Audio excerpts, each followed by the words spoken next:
আসসালামু আলাইকুম ওয়া রাহমাতুল্লাহি ওয়া বারাকাতুহু। আজকে খুবই গুরুত্বপূর্ণ একটি বিষয় নিয়ে আমরা আলোচনা করব ইনশাআল্লাহ। বিষয়টি হলো সালাম বা অভিবাদন। সালাম শব্দের অর্থ হচ্ছে শান্তি, আর সালামটি দেয়া হয় কেন সে বিষয়টি এবং সালাম আজকে প্রচলিত হচ্ছে না সে বিষয়টি নিয়ে আজকে আলোচনা করব। সালাম শুধু একটি অভিবাদন নয়, সালাম কিন্তু একটি দোয়া।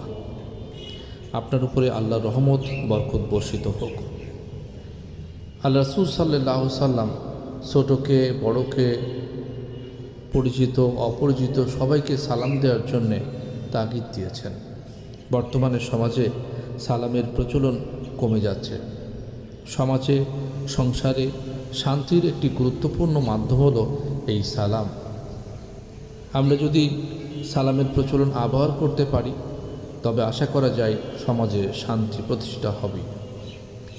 সাধারণ মানুষ নয়, মসজিদ মাদ্রাসা ভিত্তিক জীবনযাপন যারা এই ধরনের প্রতিষ্ঠানের সঙ্গে জড়িত, তারাও কিন্তু আজকে এই বিষয়টি বেশ অবহেলার চোখে দেখে।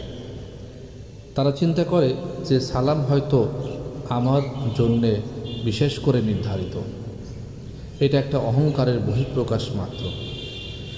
তাই সব শ্রেণীর মানুষের মধ্যে সালামের ব্যাপক প্রচলন করার জন্য আমাদের কাজ করতে হবে, তাগিদ দিতে হবে। কোরআন এবং হাদিসের আলোকে সালামের ব্যাপক গুরুত্ব আলোচনা করা হয়েছে, যেটা এই অল্প পরিসরে আলোচনা করা সম্ভব নয়। তবে এক কথাই বলতে গেলে আমরা এটাই বলি যে একটা ছোট্ট হাদিস, সেটা হলো যদি জান্নাতের পথকে সহজ করতে হয় তাহলে 3টি কাজ করতে হবে।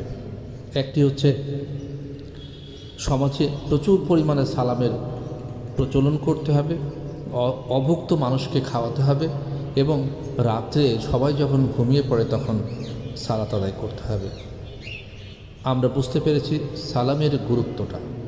আসুন সমাজে ছোট বড়, ধনী গরিব, রিকশাওয়ালা, মজুর, খেটে খাওয়া মানুষ থেকে শুরু করে সব জায়গায় আমরা সালামের ব্যাপক প্রচলন করি।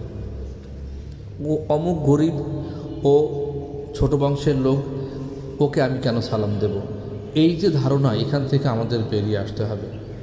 কারণ ইসলাম শান্তির ধর্ম, ইসলাম সার্বজনীন। সবাইকে অনেক অনেক শুভকামনা। আসুন আমরা সমাজের শান্তির ব্যাপক প্রচলন করি। আসসালামু আলাইকুম ওয়া রাহমাতুল্লাহি ওয়া বারাকাতুহু।